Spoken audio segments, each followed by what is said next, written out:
নমস্কার। এটাকে আমরা নীলকণ্ঠ প্ল্যান্ট বলে থাকি। দেখবেন সেই কলিকা ফুলের মতো কতকটা দেখতে, মানে মাঝখানে একটা ছোট্ট হোল থাকে। হোল মানে কি, একটু লম্বা টান, কলিকা ফুল যেমন হয়, কিন্তু একদম নীল কালারটা। যদি গাছটা খুব ভালো গ্রোথ থাকে, কালারটা খুব ডিপ হয়। এবারে গাছটা যদি গ্রোথ একটু কম থাকে, তাহলে তখন একটু ফ্যাকাশে হয়। এটাকে আমি বনসাই করার চিন্তা ভাবনা করছি বরাবর, মানে প্রথম থেকেই। এটা আমি চারার থেকে তৈরি করেছি। এই আসলে কি, আমি পটে পটেই মানুষ করছি, মানে বড় করছি বলে গাছটা গ্রোথটা, তুলনামূলক গ্রোথটা কম। এদের বয়স প্রায় ধরুন 7-8 বছর তো হলোই। বয়সের তুলনায় গাছটা গ্রোথ কম। এগুলো রুট, আসলে হয় কি, এরা একটু জল বেশি হয়ে গেলে রুট পচে যায়। তাই এদেরকে খুব বেশি মাটি থাকবে, সয়েল থাকবে সেরকম জায়গায় না রাখাই ভালো। প্রয়োজনে 2-4টা রুট এইভাবে বেরিয়ে মাটিতে গিয়ে যাক, কোনো অসুবিধা নেই। আমি ভাবছি এটাকে মানে একটু রিফ্রেশ করব। দেখবেন সব গাছই রিফ্রেশ করার দরকার হয়, পটের গাছ বিশেষ করে। 2-3টে কারণ। মেন কারণ হচ্ছে যে মাটিটা কিছুটা একটু হয়তো নতুন মাটি দেওয়া যায়। 2 নম্বর হচ্ছে যে যদি জাম হয়ে গেছে বিভিন্ন জায়গা, সেই জামগুলো ছাড়ে। তাছাড়া গাছটাকে নাড়াচাড়ারও প্রয়োজন আছে। আমি এই রিভলভিং সিস্টেমটা লাগিয়ে নিই। এখন এটা আমার হাতে বানানো, দেখছেন তো, কিছুই নেই। এটা গেট গ্রিলের দোকানে বললেই হবে। এখানে একটা বেয়ারিং দেওয়া আছে শুধু এই ভেতরে, এইটার ভেতরে। আর এত মজবুত যে এই একদিকে ঢুলে গেলেও ওই কেউ উল্টে, মানে এইটা না উঠে গেলে ভেঙে যাবে না। ছোট্ট বেয়ারিং একটা দেওয়া আছে। এটা ডাইরেক্ট এখানে নামিয়েও কাজ করা যায়। আমি যেটা করি সেটা দেখাই। এইরকম, এটা হচ্ছে ওই মার্বেল পাথর যেটা বলা হয়, যে কোনো এখানে। তবে কাঠের জিনিস লাগালে কি হবে, ওই জিনিসটা হয়ে যাবে, মানে জল পেলে নষ্ট হয়ে যাবে ভেতরে। কারণ এর কিন্তু ভেতরে ফাঁক নেই, এগুলো মাটি।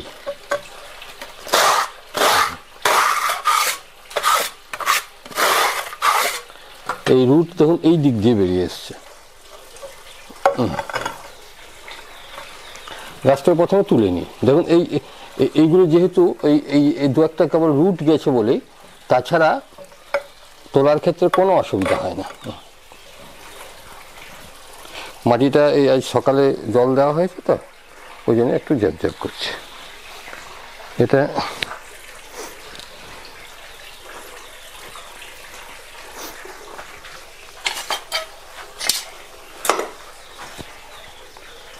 এই যন্ত্রপাতিগুলো একটু এধার ওধার হয়ে থাকে তো। এইগুলো কিন্তু মশগুলো থাকলে ভালো। তাহলে আপনাকে কী করতে হবে, হাতে করে করে এই বাকি আগাছাগুলোকে কিছুটা, যতটা পারা যাবে, রিমুভ করে দিতে হবে। কারণ আগাছা মাঝে মধ্যে তুলে দেওয়াটা ভালো। তবে মশটা কি হয়, এই গ্রীষ্মকাল আসছে তো, এখন জানুয়ারি মার্চ, এটা মার্চ মাস চলছে। তো এই যে ছোটো ছোটো এই যে পাতাওয়ালা এই যে গাছগুলো লতের মতো হবে, দেখবেন সরু সরু। এইটা আমার যতদূর মনে হয় ওই রাসায়নিক সারের থেকে আসে। কখনো কখনো রাসায়নিক সার এগুলো নিয়েও দেওয়া হয়, বা মাটিতে দিতে হয়। রাসায়নিক সার বলতে ওই ডিএপি জাতীয় বা এনপিকে জাতীয় সার। আমি অবশ্য ডিএপিটা কম ব্যবহার করি। এনপিকে ওই ব্যালেন্সটা কিংবা 10-26-26, ওই সমস্ত সারে মনে হয় এই জাতীয়, মানে সেই আমাদের থানকুনি পাতার মতো পাতাগুলো হয়। যেহেতু এখানে মশটা রয়েছে, এগুলো কিন্তু সব বনসাই সয়েল আছে। একটু পরিষ্কার করে নিলাম। সয়েল এমন কিছুই নেই, কিন্তু তা সত্ত্বেও দেখুন এগুলো এই পলিটা নিচেতে জমে গেছে। আমি ওই গোবরগুলো জলটা দিই তো, ওর পলিটা নিচেতে গিয়ে জমে থাকে।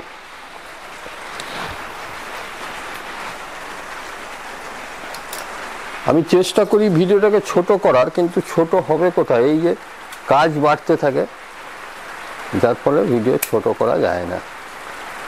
মানে এখন মানুষের সময় খুব কম, তাই শতসাধ্য হলে ভালো হয়। এটা আমরাও যেমন বুঝি, সেও বোঝে, কিন্তু করাটা সমস্যা। কিছু রুট আপনাকে কাটতে হবে। আমি কেন কাটছি একটু পরে বুঝতে পারবেন, কারণ আমি তুলনামূলক এই জাতীয় পটই একটা ছোট পটে নিয়ে যাবো এটাকে।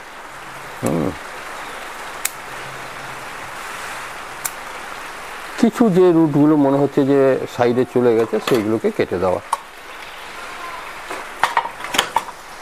এই পটটাকে আমি একটু সরিয়ে দিলাম। এই জাতীয় পট আমি দেখাচ্ছি। এই যে এর কিন্তু এইটা কিন্তু এটা মার্বেলের উপরে এগুলো মার্বেলের টুকরো দিয়ে দিয়ে তৈরি। ওইটাতে যেমন কিছুটা ওই আমাদের হাসা পাথর বলি, যেটাকে গ্যাবেলস বলা হয়, দিয়ে তৈরি করা হয়েছিল।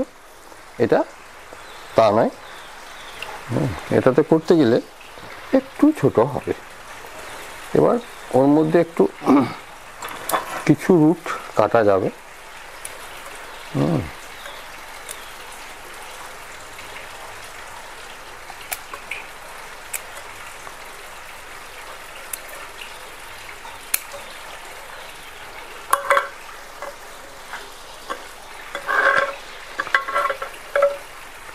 এই দিকের একটা রুট এটাকে কাটতে,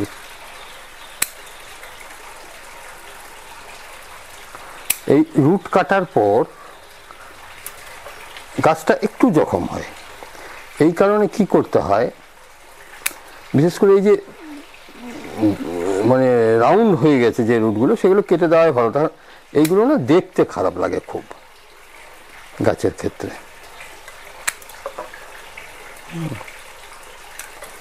এটা হবেই, কারণ ওদের যে রুটটা লম্বা হবে সে তার বাইরে যেতে পারছে না, যার ফলে লম্বা একটু হয়ে যাবে। এবার দেখুন উপরের এই শেকড়গুলো যদি একটু উপর দিকে দেখানো যায়, দেখতে আরো ভালো লাগবে। তাহলে কি করতে হবে, এইভাবে এই রুটগুলোকে একটু ব্যান্ড করে দিতে হবে, কারণ এই ডগের অংশগুলো তো ঢুকে থাকতেই হবে।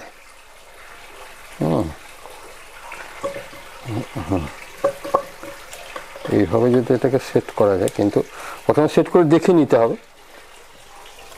এবার ভেতরে মাঝে একটু সয়েল, বনসাই সয়েল দেবো, কিন্তু আমি সবসময় মনে রাখবেন বনসাই সয়েল ব্যবহার করতে হবে।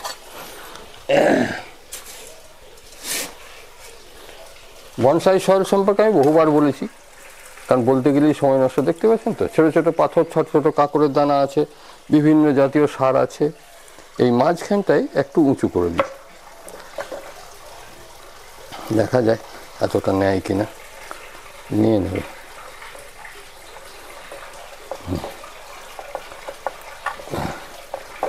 এবারে সাইডের শেকড়গুলোকে ঠিক কায়দা করে এভাবে একটু নড়িয়ে চড়িয়ে দিতে হবে, তাহলে কি ভেতরের সয়েলটাও সেট হয়ে যাবে।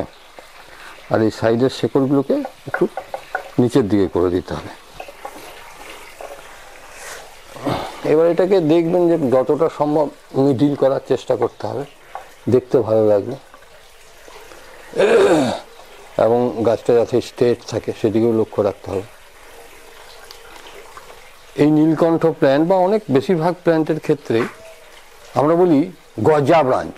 আপনারা জানেন আখের গজা, মানে এমন একটা গাছ বেরোবে সে লম্বা হয়ে চলে যাবে, সেগুলোকে সঙ্গে সঙ্গে গোড়ার থেকে কেটে দেবেন। এবং এখানে একটা গজা ব্রাঞ্চ ছিল, সেটাকে আমি একসময় কেটে দিয়েছিলাম। এই যে সাইড থেকে এগুলো বেরোচ্ছে, এগুলো পরিষ্কার করে দেবো আমি, কারণ নিচের থেকে আর আমি ব্রাঞ্চ নেব না, তাহলে দেখতে খারাপ লাগবে। আমার এই উপরের ব্রাঞ্চগুলো এখন থাকবে। এটাকে পরবর্তীকালে আস্তে আস্তে এটা শুকিয়ে যাবে, যখন এগুলো ভেঙে ভেঙে দেবেন না, আস্তে আস্তে শুকিয়ে যাবে, এই জায়গাটা একটা পজিশন নিয়ে নেবে। পারলে এখানের এই যে এই ছালটা রয়েছে এটাকে ছুলে দিলে ভালো হয়। এটা শুকিয়ে গেছে এখন অনেকটা, যায়নি যদিও। এই যে এই জায়গাটা এইভাবে দেখবেন, যারা পুরনো লোক তারা এইগুলো করে। আসলে আমাদের তাড়াহুড়ো করে কাজ করি বলে করা হয় না। নিয়ে হাড্ডি অংশটা রেখে দেওয়া, এটা করে যে কোনো একটা ছুরি টুরি ব্যবহার করলে ভালো হয়। এটা এই জায়গাটা একটা র্যাগ কেটে দিয়েছি, এবার একটা সাইড ফেলে দিতে হবে, নিয়ে এইভাবে ছুরি দিয়ে এটাকে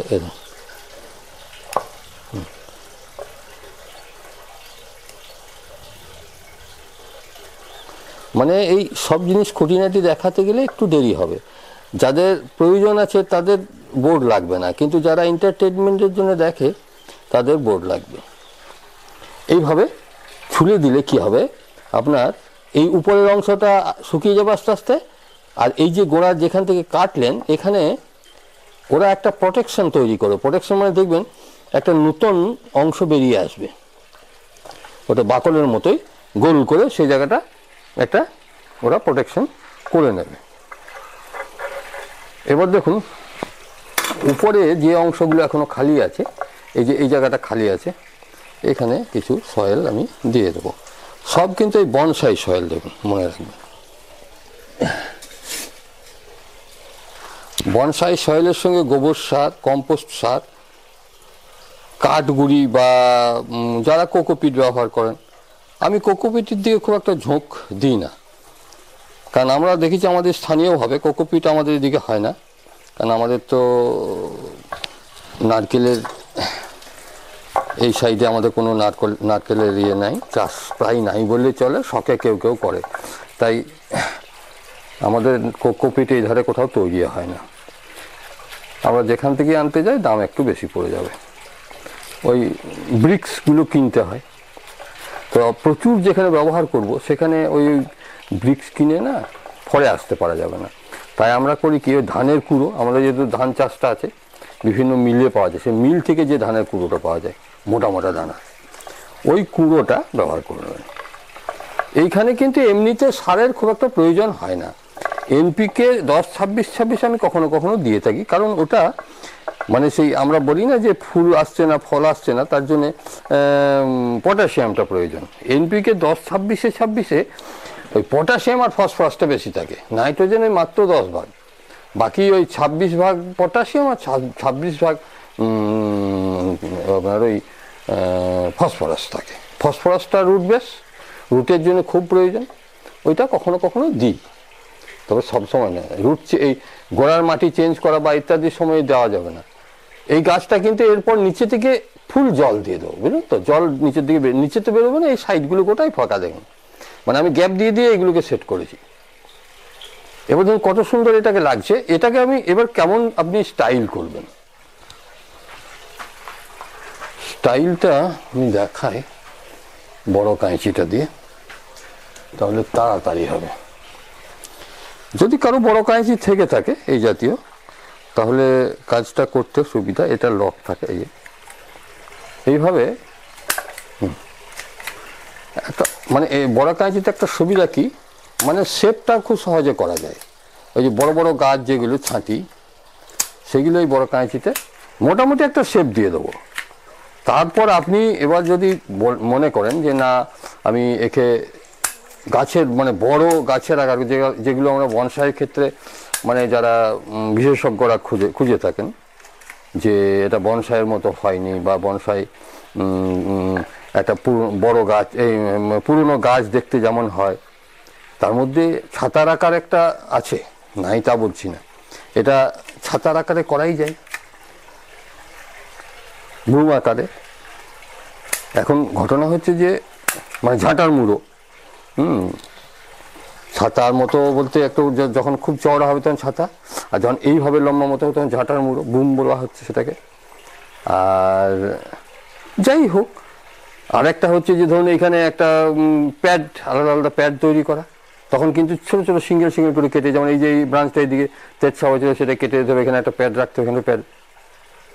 আমি অত সব এখন এগুলো করি না, গাছটাকে আগে তৈরি করা।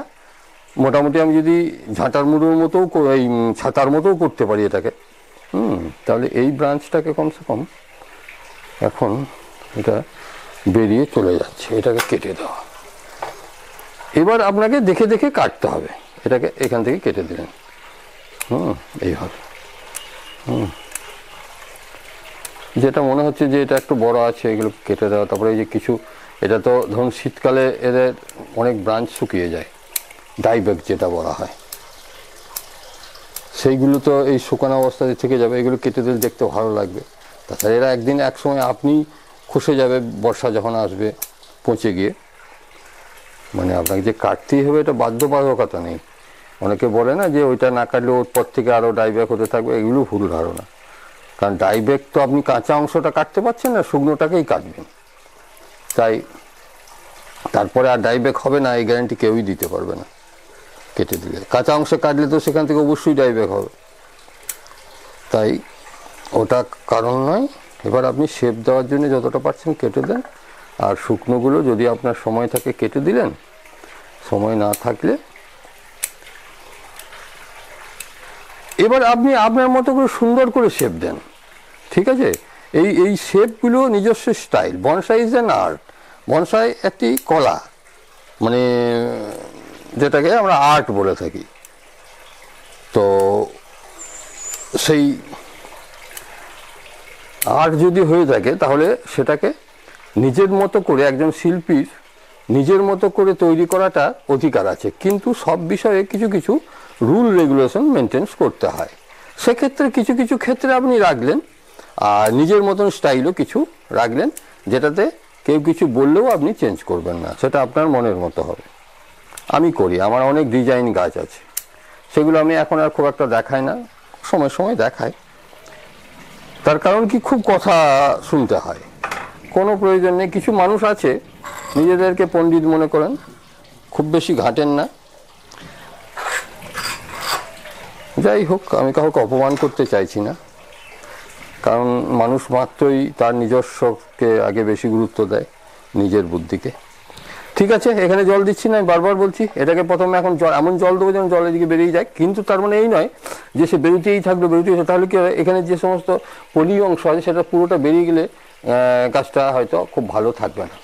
ধন্যবাদ। আজ মেঘ করে এলো খুব, আমার এই লাইটেই যেটুকু দেখা যাচ্ছে, চারিদিক অন্ধকার হয়ে এসছে, মানে শীত হেঁটে গেছে, এবার শুরু হবে। এটা ফাগুন ঝাঁটি বলতে পারেন। ধন্যবাদ, পরে আবার দেখাবো। এটার ফুল তো খুব সুন্দর হয়, ফুল হলে দেখাবো। দুঃখ হচ্ছে আমি ওই যখন হয় তখন আর দেখানো আমার মনে থাকে না, এবং এই জন্য আমাকে কথাও শুনতে হয় প্রচুর।